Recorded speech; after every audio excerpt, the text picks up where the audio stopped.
I moved into apartment 3B 6 months ago. The building was old, walls thin, and the floorboards always creaked under even the lightest step. At first, I didn't notice my neighbor. He never left his room. No comings or goings, no packages, no trash bins rolling down the hall. Just silence. But at night, that silence had a sound. It started subtly. A single knock. Not hurried, not playful, not even urgent. Just one tap. Slow. Deliberate. Echoing through the hallway and threading into the walls of my own apartment. The first time it happened, I froze in bed, mid-breath, convinced I'd imagined it. The air was cold, heavier than usual, and the shadows in my room seemed deeper, pooling in the corners where light didn't reach. My mind whispered, "It's nothing. Just an old building settling. Just pipes. Just wind." I waited, holding my breath. The knock came again. One slow tap, then silence. I could feel it, not see it, but the presence of someone just outside my door. Someone waiting, watching. I remembered my childhood fear of the dark, the times I'd imagined monsters under my bed or shadows moving in my closet. That fear, long dormant, stirred, awake and insistent. I told myself I was overreacting. Old buildings make noises. The landlord said he's very private. I'm just sensitive. But the taps continued, nightly, at exactly 11:13. The precision made my blood run cold. It wasn't random. It was intentional. Someone, or something, was communicating, marking time with deliberate strokes against my door. On the fourth night, I couldn't resist. I opened the door. The hallway stretched empty before me, dimly lit by the flickering overhead bulb. Dust motes danced in the narrow shaft of light. My slippers whispered across the worn laminate floor. The corridor smelled faintly of mildew and cleaning chemicals, a mix that should have been mundane but was suddenly sinister. I stepped out slowly, hand raised, palm against the cool wall for balance. Every creak of the floor echoed unnaturally, like the building itself was listening. I reached for apartment 3B.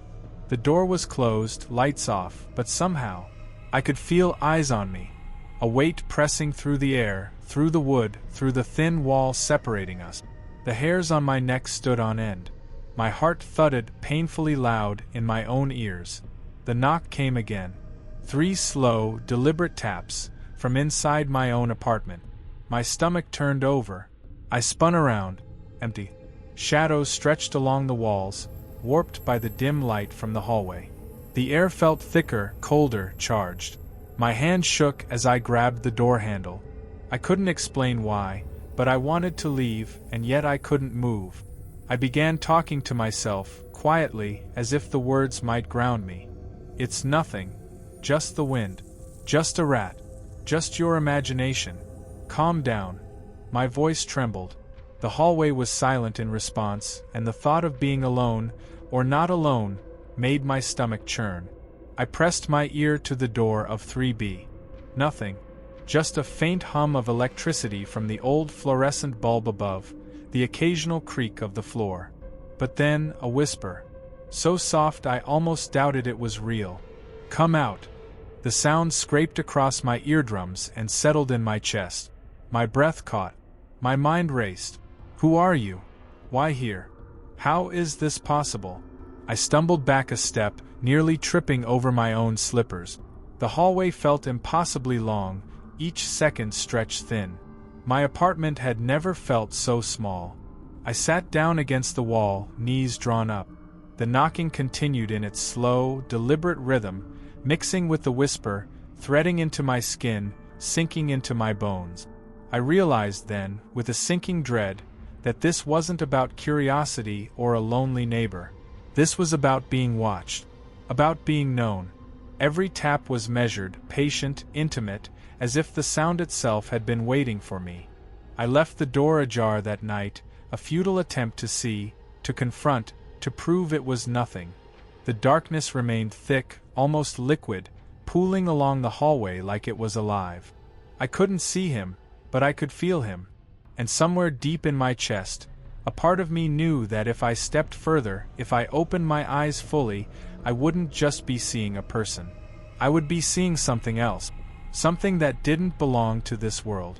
I sat there listening, waiting, counting each heartbeat against the rhythm of the tap.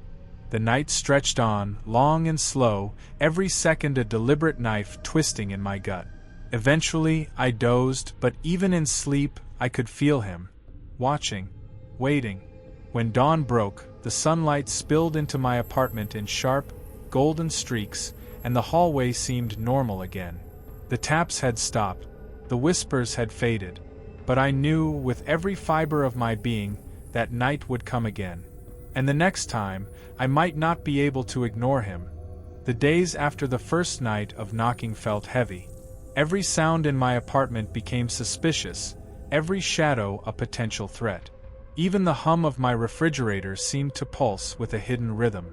I kept checking the door to 3B, expecting to see some sign that someone was there, anything, but the hallway remained unnervingly empty.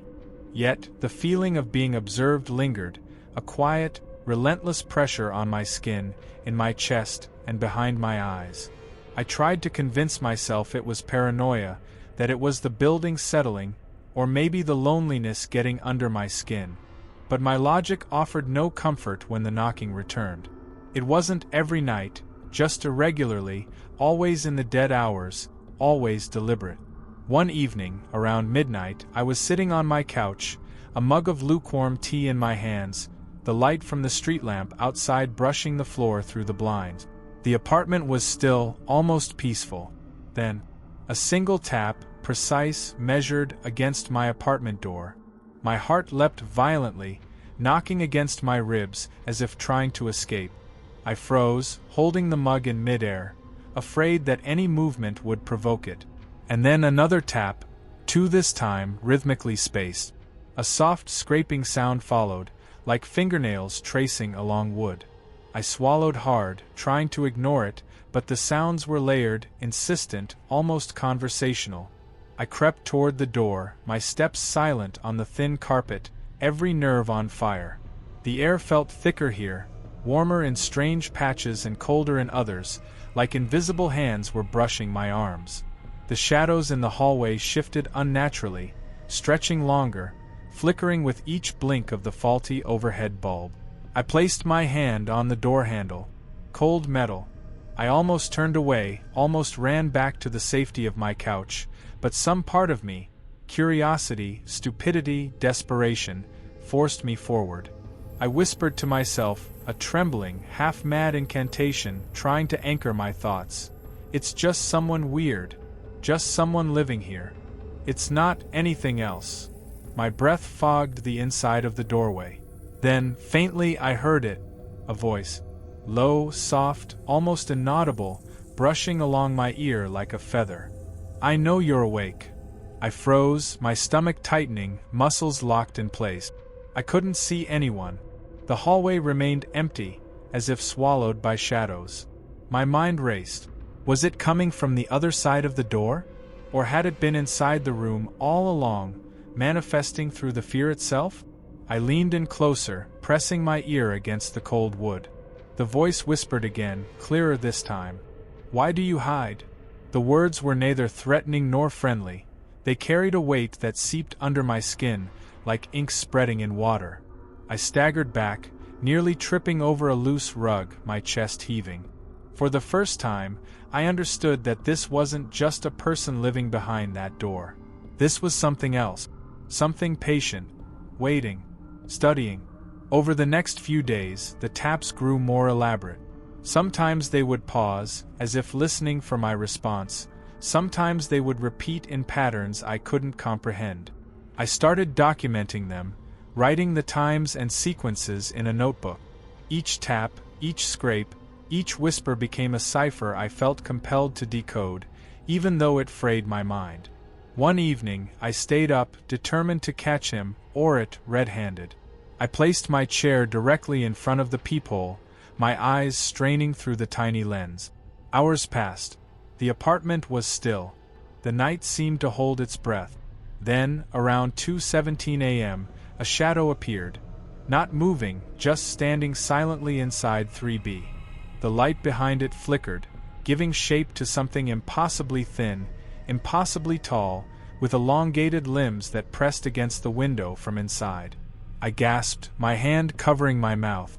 The shadow seemed aware, turning slowly toward the peephole, tilting its featureless head. My pulse thundered. I wanted to scream, to run, but my feet felt rooted to the floor.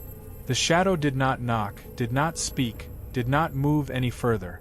It simply existed, observing, waiting. And in that frozen moment, I understood. It knew me. It knew every thought I had, every fear I had, every secret I thought was mine alone. I stumbled back from the door, the room spinning around me. My mind raced with questions I didn't want answers to. What is it? How long has it been here? How many doors have I passed where it has been watching?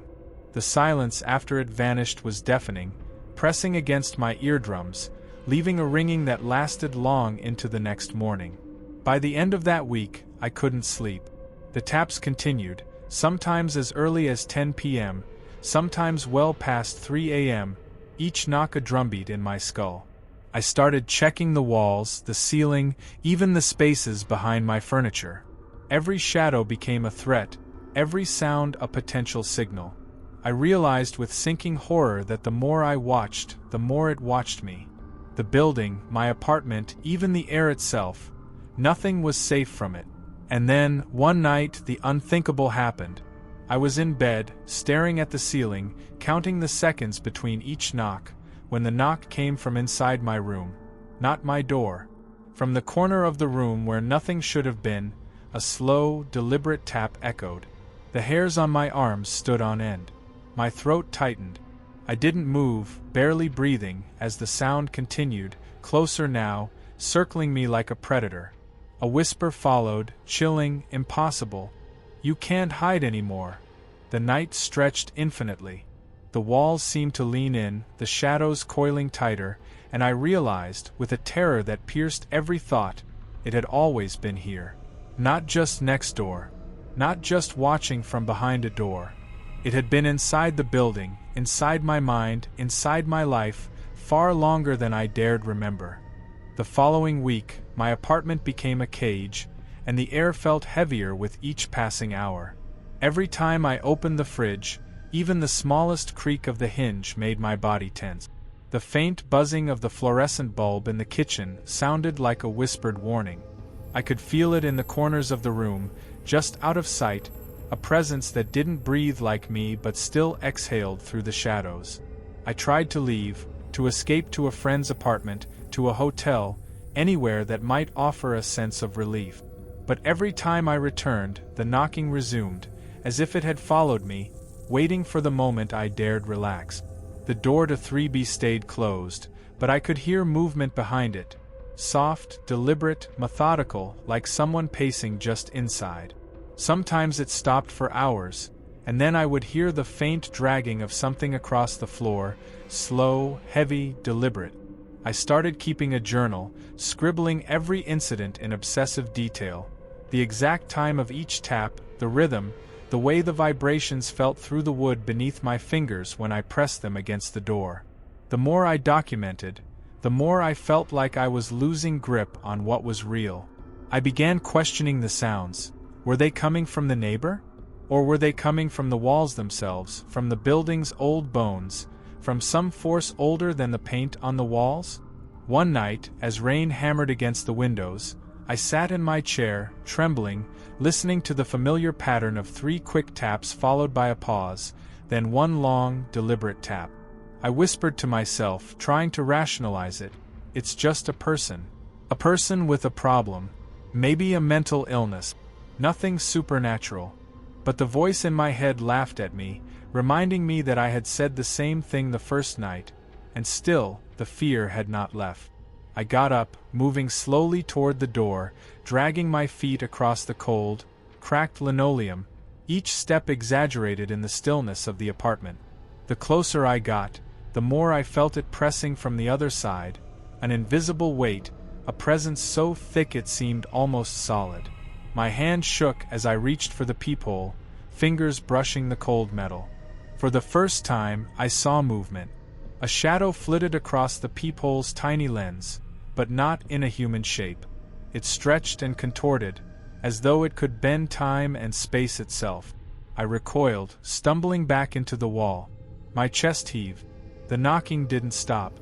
In fact, it grew louder, more insistent, almost frustrated, as if it wanted my attention, demanded my surrender. I backed away, heart hammering, and then it happened. The whisper came again, low and slow, like ice sliding over stone. "I've been here all along." It wasn't my neighbor's voice. I knew that immediately. It was hollow, metallic, and yet intimate, like it knew every thought I had before I even thought it. My skin crawled. The room seemed to shrink around me, the walls pulsating in sync with the blood in my ears. I tried to call someone, anyone, but my phone had no signal. My laptop refused to turn on. Even the lights flickered in a rhythm that echoed the knocking. Every electronic device in my apartment, dead or malfunctioning. Trapped. Alone. Hours passed, or maybe minutes. Time had become meaningless. The knocking finally stopped. Silence fell, thick and suffocating, pressing against my eardrums. I felt a small, almost imperceptible movement behind me. My breath caught. Slowly I turned. Nothing.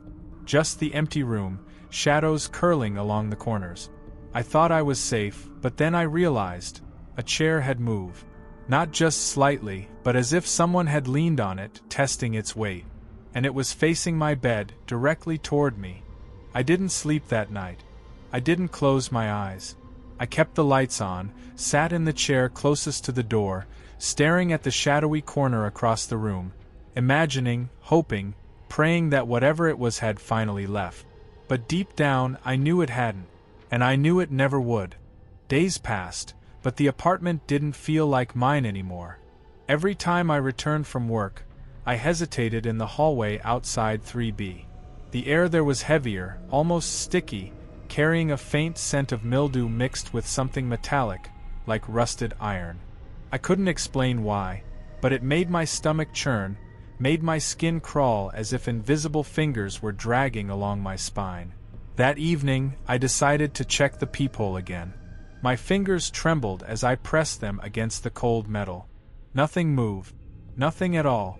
I exhaled slowly, trying to calm the rapid thumping of my heart, and started backing away. That's when I heard it. The softest, quietest creak, almost imperceptible at first, like a floorboard bending under a delicate step. Then another. Someone or something was walking inside. And not just walking. It was pacing. Slow. Deliberate. Calculated. My mind raced. Maybe it's the neighbor. Maybe it's someone else entirely. Maybe I'm imagining it. But the sound was too precise, too measured, to be a trick of my mind. I reached for my phone to record, hoping a witness, even if only a recording, would make me feel safer. The screen lit up, casting a pale glow, but as soon as I unlocked it, the display flickered violently, then went black. Dead. Again. No signal. No power. Nothing. I dropped it in panic, and the sound of it hitting the floor seemed deafening in the sudden, heavy silence. Then came the knock. 1, 2, 3, slow, deliberate. I froze mid-step. My heart lodged somewhere in my throat. The rhythm was wrong, almost human, but not. It carried a weight, a sentience, like it was waiting for me to move, waiting for me to act. I told myself to breathe. It's just a neighbor. Maybe they're confused. Maybe they need help. But even as I whispered the words, my mind rejected them. I didn't feel concern. I felt dread, raw and bone-deep. Against my better judgment, I approached the door. Each step across the linoleum felt elongated, drawn out. I imagined the tiles stretching beneath my feet, each one amplifying the sound of my own movements. My hand hovered over the doorknob, trembling violently, before I forced myself to turn it. The door swung inward, slowly, impossibly slow. But the apartment behind it was empty. No neighbor, no movement, just silence. But something had changed. The air was colder, heavier, and the faint metallic smell was stronger. I stepped inside, my ears straining for the softest noise, the slightest movement. Then I noticed it. A chair, in the middle of the room, facing away from the door, as if someone had been sitting there, watching me. I moved closer, heart hammering, each footstep deliberate, measured. The floorboards groaned under my weight. I circled the chair, peering into the shadow beneath it. Nothing. And yet, the sense of being watched didn't fade. I touched the chair. It was cold. Ice cold, as if it had absorbed the chill of another world. My hand recoiled instinctively. I whispered, "Who's here?" No response. Just the faint sound of breathing, or was it my own echo? Filling the room. I backed out slowly, intending to close the door, but froze mid-motion. A shadow moved behind the chair. Slow. Subtle. Deliberate. Not fully visible, but present. I could feel it, pressing against my peripheral vision. My mind screamed to flee, to slam the door and never look back. But I couldn't move. My body was frozen, tethered by an invisible force, my eyes locked on the shifting darkness. And then it happened. The first twist. A voice, low and hollow, whispered from somewhere inside the room, just behind me, though I had turned in every direction. "I see you. Not through the peephole, not through the door. Right here. Right now." Panic surged. I lunged backward, stumbling over the threshold, heart racing, lungs burning. I slammed the door, leaned against it, shaking uncontrollably. The knocking stopped. Silence. The air was still. But the chair had moved, slightly, imperceptibly, closer to the door. I didn't sleep that night. I didn't eat. Every sound, the creak of the building settling, the hum of the refrigerator, even the distant sirens, felt amplified like warnings I wasn't heeding. I began questioning my own mind, wondering if I was losing touch with reality. Then, the second twist occurred. I noticed something on my doorframe. Faint scratches, almost claw-like, running vertically along the wood. I had never noticed them before. They were fresh, and beneath them, written in a near-invisible streak of something dark, were the words, "I've been waiting." It wasn't my neighbor's handwriting. I knew it instantly. It was something else, something patient, something that had been observing me long before I ever noticed it. And now, it wanted me to know it was here, inside my apartment, and it had no intention of leaving. The following days were unbearable. Every step in my apartment felt deliberately heavy, as if the floorboards themselves were resisting my weight. At night, I would sit on the couch, attempting to distract myself with the television, but the screen only flickered with distortion. Shapes forming and dissolving in the corners, shadows that moved just out of the corner of my eye, always vanishing the moment I focused on them. Sometimes I could have sworn I saw a figure standing silently in the corner, but when I blinked, it was gone, leaving only a lingering chill in the room. One night, I woke to a faint creaking. At first, I thought it was the building, old wooden floors reacting to temperature changes, but the sound repeated, too deliberate, too rhythmic, coming from the kitchen. My heart skipped a beat. My breath caught in my chest. Someone or something was there, watching. Then a whisper reached me. A low, rasping voice, the same one that had first said, "I see you," but now the words were clearer, deliberate enough to crawl into my mind. "You shouldn't have opened the door." I froze. Every nerve in my body screamed to run, but my legs refused to move. Slowly, almost hypnotically, I found myself inching toward the kitchen.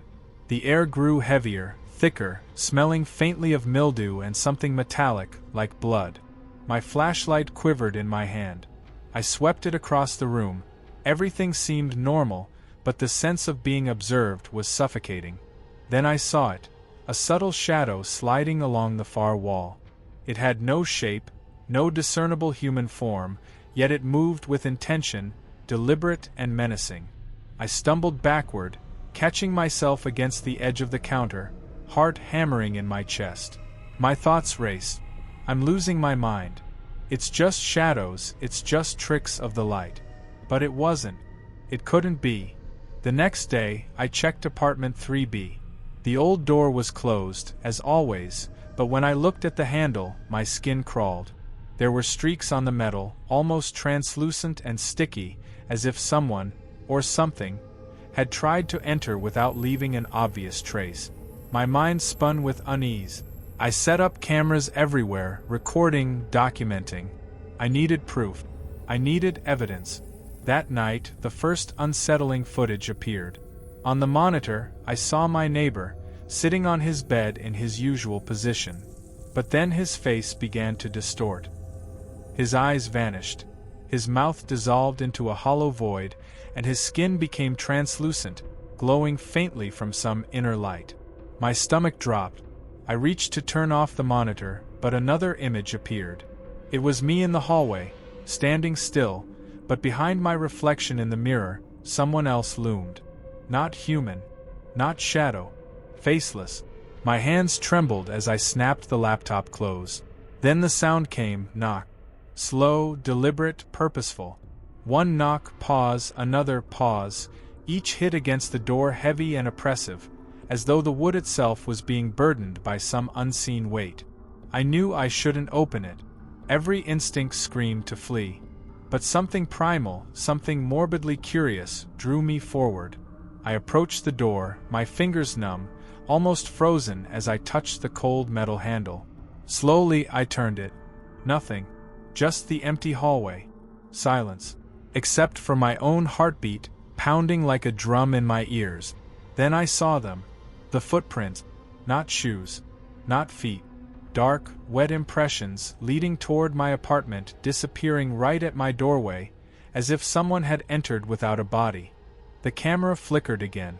I glanced at the screen, and there they were. All of them. People who had gone missing. Their faces hollow, eyes empty, standing in the hallway of my own apartment, staring directly at me. I ran. The door slammed behind me, the lights went out, and through the darkness, I heard it. Low, guttural, familiar, chilling. Welcome home. I didn't know how long I ran, only that my lungs burned and my legs trembled with exhaustion. Every hallway of my building seemed longer than it should have been, twisting and stretching as if the walls themselves were alive, deliberately keeping me inside.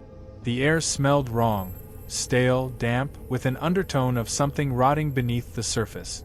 My flashlight flickered as I stumbled over unseen debris, and I could hear it, that low, dragging sound like claws scraping along the floor behind me.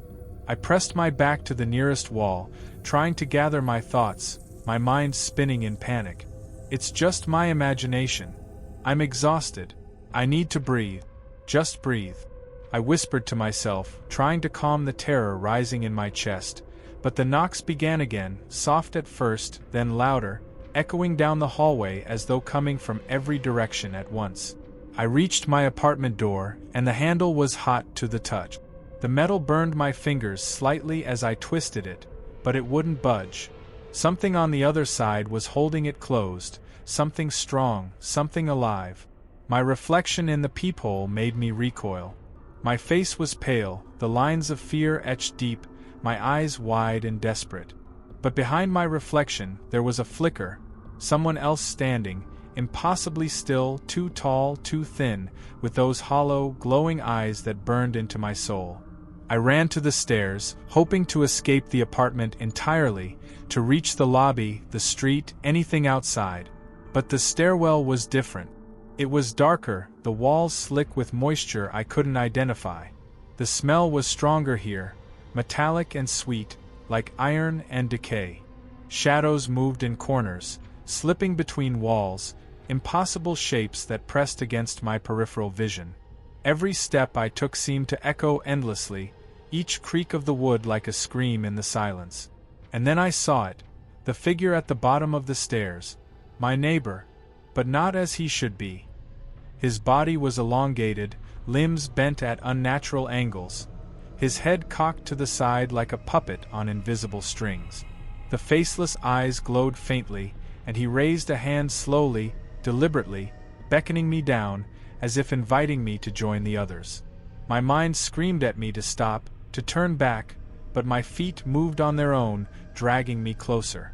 The knocking continued behind me. rhythmic, insistent. I realized it was coming not from the walls, but from the building itself, the very structure alive, pressing on me with unseen weight. The air vibrated with whispers, names, cries of those who had disappeared over the years. They called to me, half-formed, voices broken and distorted, pleading and laughing at the same time. I reached the bottom of the stairs, and the hallway stretched impossibly, doors lining either side. All of them were closed except one at the far end. Behind that door, the faintest glow pulsed like a heartbeat, illuminating dark shapes through the cracks. I approached slowly, each step measured, every sound magnified. The door groaned as I pushed it open. Inside, the room was a shrine to the missing. Photographs, belongings, and clothes were stacked in meticulous piles. And in the center, a circle of chairs, each occupied by a figure I recognized from news reports, missing persons cases, some decades old. They were alive and dead at the same time, eyes hollow, expressions frozen in eternal fear. And there he was, my neighbor, sitting in the center, a thin smile forming where a mouth should not be. He lifted his head toward me, and suddenly, I understood. They weren't just missing. They had become part of him, part of this entity that had consumed them over the years. Every knock, every whispered voice, every shadow was an echo of their existence, trapped and twisted inside him, inside this building that breathed with malice. I turned to run, but the hallway had changed. Doors twisted into impossible angles, walls closing in. The glow from the central room pulled me forward like gravity, irresistible. And then the last thing I heard, just before I felt myself drawn into the circle, was that whisper again, clear and intimate, right in my ear. You were always meant to be here. The glow from the circle of chairs was almost hypnotic. I felt my legs moving forward, though my mind screamed at me to stop. Each step seemed heavier than the last, as if the floor itself was gripping my feet, refusing to let me leave. The air was thick, clinging to my skin like wet cloth, and a faint metallic scent, the same iron-rot smell from the stairwell, filled my nostrils. My heart pounded so violently I thought it might shatter my ribcage. I tried to scream, but no sound emerged.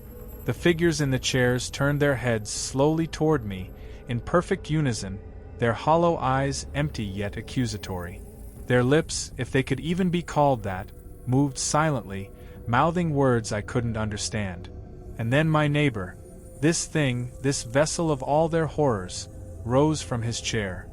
His body stretched impossibly, limbs bending and twisting with a sound like dry bones snapping. "You shouldn't be here," a voice rasped, but it was not his. It was a chorus of every missing person, overlapping, fractured, and angry. The sound pressed into my ears, vibrating through my skull, and I fell to my knees, clutching my head. My vision blurred.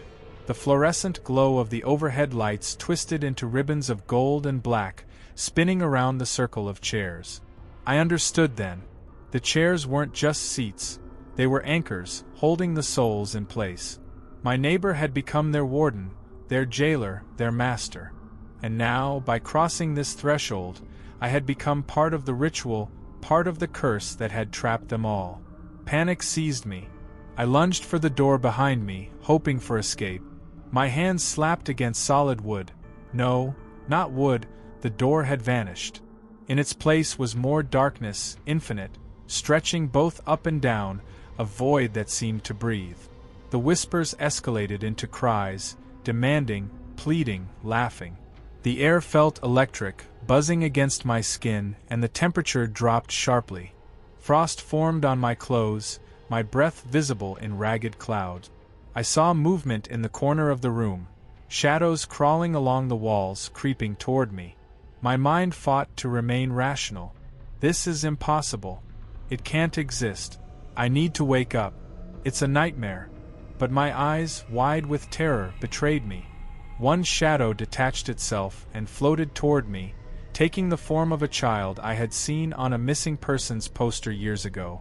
Its eyes, deep black voids, locked onto mine. I froze, unable to move, unable to look away. And then the first twist hit. my neighbor's face, featureless, hollow, split open like a mask ripping apart, revealing a kaleidoscope of every person he had taken, every expression of fear, horror, and despair merged into one grotesque visage. Their voices screamed in unison, "Join us." I stumbled backward, crashing into the circle. The chairs rattled violently, spinning as the trapped souls writhed, reaching for me with ethereal hands. I tried to fight, to scream, to run, but my body felt heavy, sluggish, as if the air itself had become viscous. And then the second twist. The last chair, the one nearest the glow, was empty. It had been reserved for me all along. The realization crashed into my chest like a hammer.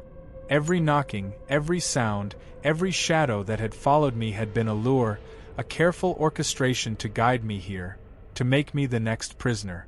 I lunged for a corner, praying for a miracle. My hand brushed the cold, slick wall, and suddenly I was falling through endless darkness, tumbling past memories, sounds, whispers. I landed hard on a floor that felt familiar, like my own apartment. My apartment. The door was in front of me, plain and unremarkable. Trembling, I twisted the handle. It opened. Silence. No glowing eyes, no whispers, no shadows. Just the familiar scent of my living room, slightly stale, slightly comforting. I sank to the floor, gasping. My phone vibrated. A notification. A security camera alert. My heart sank. I swiped open the app. My neighbor's apartment appeared on screen. And there he was, standing in his room, behind the glass, staring straight at the camera. Slowly, he raised a hand. And then he knocked. On my door. The last thing I remember before blacking out was the sound of my own heartbeat echoing in the silence, in perfect rhythm with the knocks.